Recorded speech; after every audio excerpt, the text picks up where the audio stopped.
What's up, everybody? Welcome to Among the Fence. My name is Aaron. Today we're checking out the new album, Popular Monster, by the metalcore band Fallen in Reverse. This is the sixth studio album from the band that everybody loves to hate. It has been 7 years since they released their last album, Coming Home, which saw some decent commercial success, but also had a lot of mixed feelings from fans. You either loved it or you hated it. To me, the lyrics were the cringiest part, and the music didn't really help all that much either. But at this point, it's just Ronnie Radke with a bunch of musicians who have only been with the band for a few years, so it feels more like a Ronnie Radke project more than anything else. And also, if you listen to the over synth music and the overproduced music, you can really tell that the musicians aren't really doing too much in this anyways. Not only did all this make the album a complete turnoff, Ronnie's allegations kept him from becoming basically anybody's favorite vocalist. Mixing this with his narcissistic tendencies and his victim mentality have caused him to have a lot of fans turn on him, making this album rather interesting. The first single released for Popular Monster was Zombified. I feel the need to remind people about this because it came out over 2 years ago. It takes a stand against cancel culture, which I agree with, but not necessarily in Ronnie's case, but I do think it is rather toxic. It's got a really standard rock anthem vibe. The lyrics are okay, kind of cheesy given where it's coming from. Actually, I was wrong. It looks like Popular Monster, the title track, was the first single released for this, and it came out 5 years ago in 2019.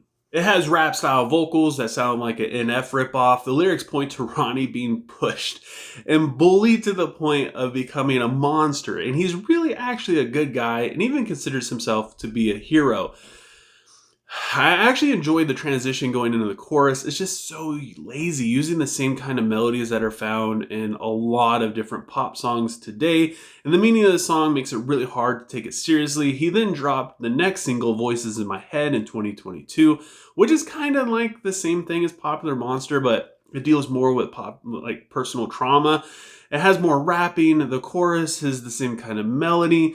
It's got some very impressive highs in the vocals. I'm not going to take that away from Ronnie. He is still a very good vocalist.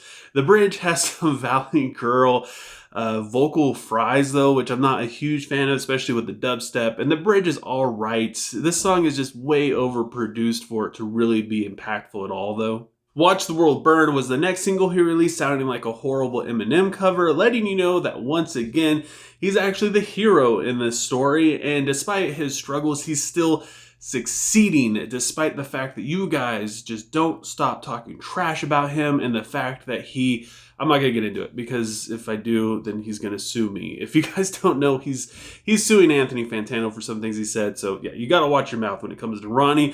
The torture of this song ends when it builds into a metalcore chorus, but the vocal performance kind of kills it a little bit. It's overproduced, especially in the breakdown, but I gotta say the breakdown was semi-decent. Then he dropped a reimagined dramatic cover of Last Resort with piano and strings. There's not much to say about this other than the fact that it kind of sucks. The next single he released was Ronald featuring Alex Terrible and Tech 9 with some intense vocal varieties. Alex's performance is sick, as you would expect, and the quick vocal performance is super fast. The rapping sections are insane, especially when it gets to Tech 9's performance. There's just so much going on in this song. You don't really know what's coming next, which is sometimes a good thing, but in this case, it kind of works against it. Sounding like all three of these different artists kind of just wrote a song and put them together. It feels more like that instead of an actual collaboration. The next single that he released was All My Life featuring Jelly Roll, and this is actually one of the best tracks on the album. It just reminds me of just a regular old country rock song, and it's good for about one listen. The music is pretty generic, but I don't know. To me, this one stood out quite a bit, which is saying a lot because I don't like country music whatsoever. And then the last and eighth single that they released for this was the opening track, Prequel. That's right. There's 11 songs on this album. 8 of them are singles that came out over the past 8 years. This song reminds me of NF once again, especially one of his opening tracks. It feels like it was stolen right from one of his albums. And I feel like this song, he talks a lot about irony, but he fails to see how just ironic the lyrics are while he's pointing out all the irony of people disliking him. Getting to the 3 deep cuts, we have the first one, Bad Guy, which is super cringy due to the sarcastic sounding vocals. It really sounds like all the other rap style songs in this with a hard rock chorus. And once again, the lyrics are about how everyone just misunderstands him and he's just a really good guy.